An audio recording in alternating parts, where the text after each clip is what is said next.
June the 3rd, 2014 is when he passed. And suddenly I'm a single parent.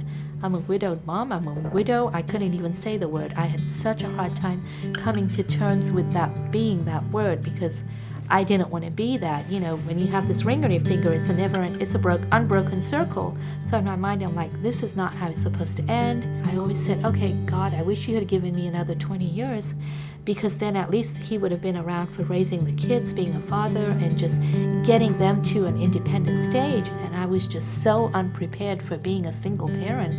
I couldn't tell the story without crying about, how he died. And then I'm at the point now where in June it's going to be 7 years.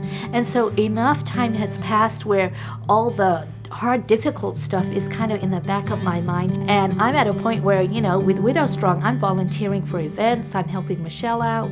I'm always there kind of with her on all these new things she's doing.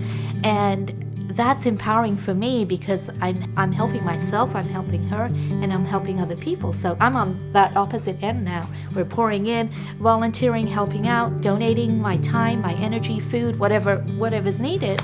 And so that's, fulfilling for me.